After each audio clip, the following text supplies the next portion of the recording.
For thousands of years, an insect has kept the rainforests of Central America alive. It's one of the smallest and least understood creatures on Earth, the bee. Now, a foreign species of bee has invaded these rainforests. One man believes that this foreign bee may cause problems for the whole rainforest. He's ready to take any risk to find out the truth. This man is entomologist David Rubik. Rubik has spent much of his life studying bees. He'll go anywhere to get closer to his favourite creatures. Rubik has studied bees for over 30 years, so he's one of the world's leading experts on native bees.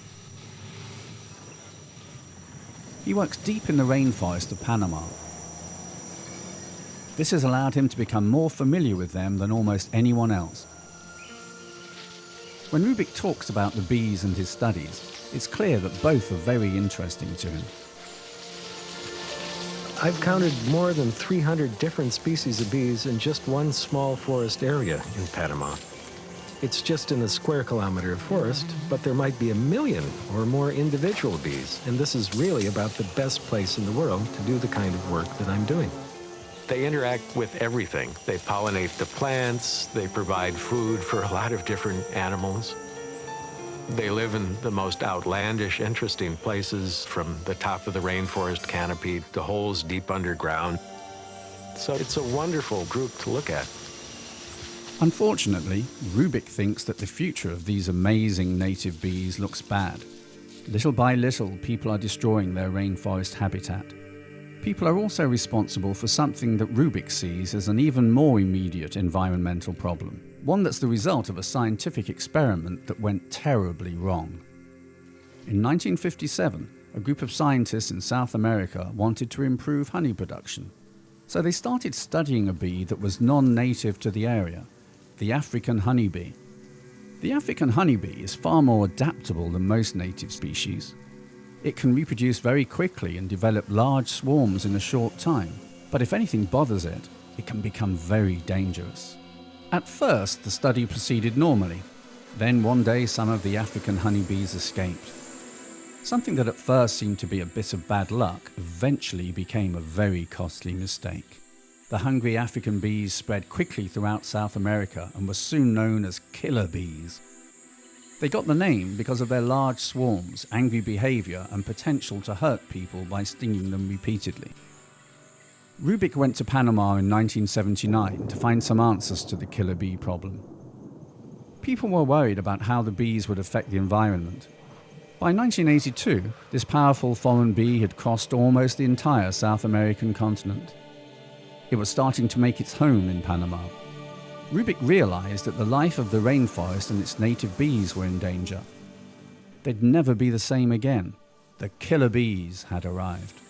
According to Rubik, the newspapers and television mostly talked only of a group of killer bees. He says that they invented this story for excitement, but they didn't really discuss the important story. The biggest danger was not to man, but to the future of the Latin American rainforests. Native bees are pollinators that play an important role in making all plants reproduce. Without the native bees, Rubik was worried that the rainforests couldn't survive. To understand the true effects of the killer bees, Rubik must study them up close. So this is one of the millions. These bees have done something no other bee ever did. These things have sucked up most of the resources that are out there for bees and for other animals too, not just bees visit flowers for food. Birds, bats, butterflies, other things take the same food. And it's not just here and there, it's really everywhere. All the vast forest areas we think of as absolute wildlife preserves have been violated by this bee. This bee doesn't belong in any of them. It lives in all of them. It's not going to go away. Rubik has also discovered what the real danger with the invading bee is. It has better skills for finding food and for taking over areas quickly. Because of its large numbers and strength, the killer bee has little to fear from most creatures.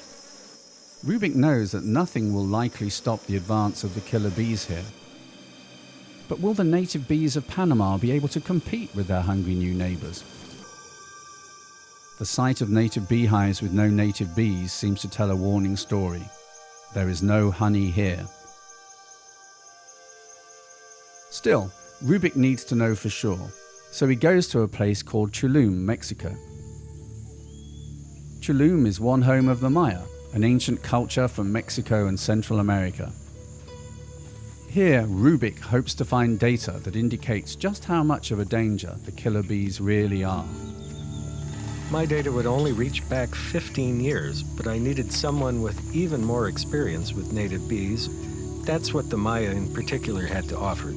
Rubik further explains that the native bee has been an important part of Maya culture for over 1,000 years.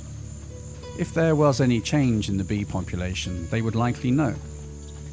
The descendants of the ancient Maya have always kept native bees in the traditional way, until now. Modern-day Maya farmers now believe that the killer bees have caused huge changes. 15 years ago, the honey used to jump out at you, take off the hive cover, and there'd be honey right out to the edge. Now I can reach half my arm in, and there's just space. These people noticed in terms of 2 or 3 years after African bees arrived, their native bees and their honey were not there. Rubik has finally proved an important point. The African bee appears to be forcing out native bees. It's an absolutely terrible discovery for the entomologist. The disturbing reality is that it is not a natural part of this community, yet it has become part of nature.